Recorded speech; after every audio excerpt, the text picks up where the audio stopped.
Je suis sûr que vous avez déjà rencontré ce cas où vous avez partagé vos setups de jeu à certains de vos potes ou que vos potes vous les ont partagés et pourtant vous n'arriviez pas à avoir les mêmes sensations. De même, quand vous changez de jeu, appliquez les mêmes chiffres et pourtant ne pas du tout se retrouver avec la même sensibilité. Aujourd'hui, je vais vous introduire et vous expliquer une nouvelle unité pour parler de sensibilité que vous pourrez appliquer sur n'importe quel setup et sur n'importe quel jeu. Ça simplifiera aussi grandement le partage entre joueurs. J'en ai déjà parlé dans une vidéo précédente, laissez-moi vous introduire au centimètre sur 360.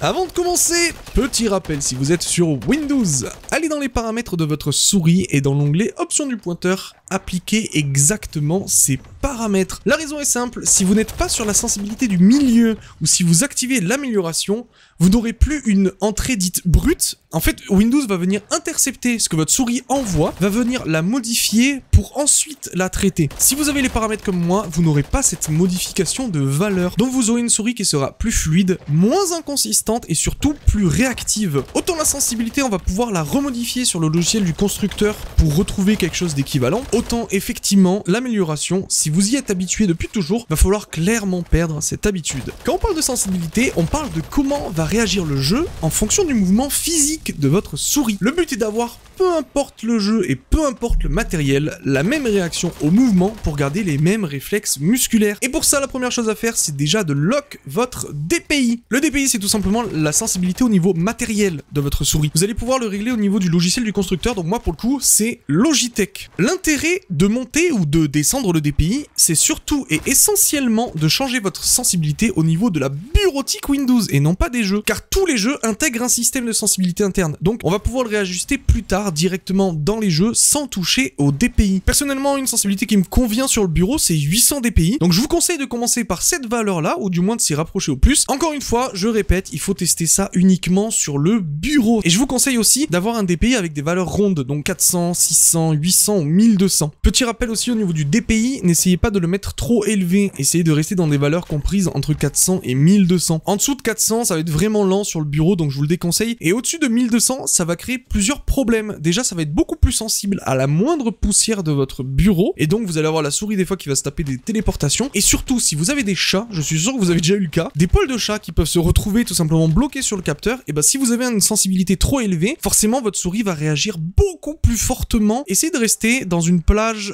assez basse, entre 400 et 1200. Trouvez un DPI qui vous convient sur le bureau, pensez à lock ce DPI. Chez Logitech, c'est tout simple, il y a un petit cadenas tout en haut, voilà, il suffit de le cocher, et comme ça, peu importe le jeu que je vais lancer, j'aurai toujours exactement la même sensibilité. Le problème, c'est par exemple chez Logitech, en fonction des jeux, en fait, il va réappliquer par défaut la sensibilité de base, qui est pas du tout la sensibilité que je veux. Et donc, quand je fais ce petit lock, je suis sûr que la sensibilité ne bougera pas, peu importe le profil qui va s'appliquer. Donc, n'hésitez pas à regarder sur le logiciel de votre constructeur. Normalement, vous avez toujours moyen de lock, ou alors vous avez carrément moyen de faire en sorte que ce soit votre configuration par défaut. Une fois que vous avez trouvé votre DPI au niveau du matériel de votre souris, que vous avez bien réglé Windows, on va pouvoir ouvrir le dernier FPS sur lequel vous avez joué. Le but, c'est tout simplement d'avoir les mêmes sensations que ce que vous aviez avant de changer votre DPI. Et donc là, pour le coup, je suis sur Call of Duty. Je vais essayer, en faisant à peu près les mêmes boom-bangs que ce que je faisais d'avant, d'arriver à suivre les zombies, d'arriver à faire des headshots, etc. Donc là, à force de chercher, il me semble que la sensibilité, c'était de 4.9. À partir du moment où vous avez fait tout ça, et vous arrivez à retrouver une sensation équivalente à ce que vous aviez avant de changer le DPI, ce qu'il va falloir faire, et là ça va vous paraître peut-être bizarre, c'est de prendre un mètre et de tout simplement mesurer physiquement la distance que vous parcourez avec votre souris pour faire un 360.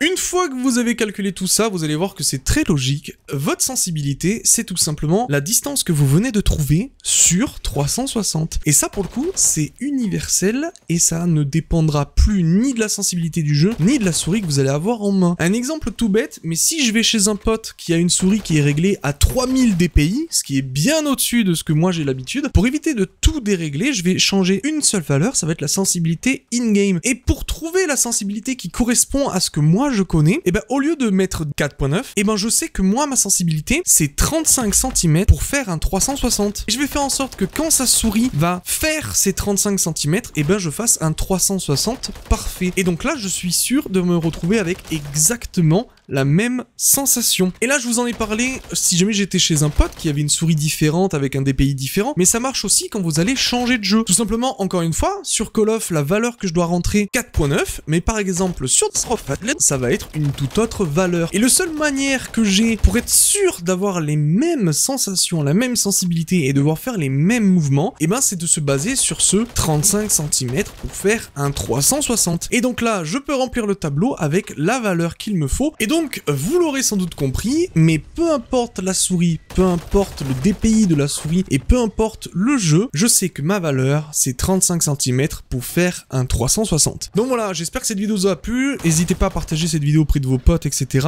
pour parler maintenant avec cette fameuse valeur du centimètre au 360. Voilà, merci à vous d'avoir regardé cette vidéo. Je vous invite à vous abonner à la chaîne, à aimer, à partager et à commenter si vous en voulez plus. Je vous dis à la prochaine. Bisous.